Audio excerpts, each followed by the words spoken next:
ఈరోజు మంచిర్యాల జిల్లాలో ఐఎఫ్టియు జిల్లా కమిటీ సమావేశం జరిగింది. కేజీబీవీలు, అదేవిధంగా మోడల్ స్కూళ్ళు, విఆర్ఎస్, పోస్ట్ మెట్రిక్, ఇది వివిధ హాస్టళ్లలో పనిచేసే నాన్ టీచింగ్ వర్కర్లకు కనీస వేతనం 26,000 ఇవ్వాలనేది మన డిమాండు. కానీ కనీస వేతనం మాట పక్కకు ఉంచితే గత ప్రభుత్వం 10 సంవత్సరాలుగా అన్యాయం చేసింది. అదేవిధంగా కాంగ్రెస్ ప్రభుత్వం కూడా ఇప్పుడు గద్దెనెక్కి సంవత్సరం అవుతున్నది. సంవత్సర కాలంలో వాళ్ళకు కనీసం జీతాలు కూడా ఇయ్యలేని పరిస్థితిలో ఉన్నామని చెప్పుకుంటున్నది.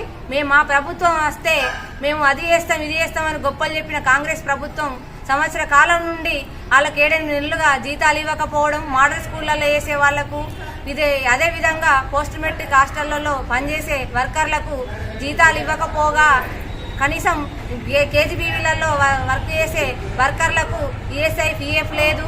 అదేవిధంగా ప్రమాదవశాత్తు ఏమైనా జరిగితే వాళ్ళకి ఎక్స్గ్రేషియా లేదు. 60 సంవత్సరాలు నిండిన వృద్ధులకు ఉట్టి చేతుల ఇంటికి పంపించే పరిస్థితి కనబడతా ఉంది.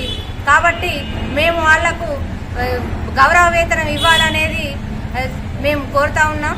అదేవిధంగా జీతాలు నెల నెలకు రావాలి. 26,000 జీతం అమలు చేయాలి. అట్లా సంఘటిత రంగాలలో పనిచేసే వాళ్లకు ఇప్పటికి కూడా జీవోలు విడుదల చేయలేదు. అట్లా జీవో విడుదల చేయాలని మేము డిమాండ్ చేస్తా ఉన్నాం.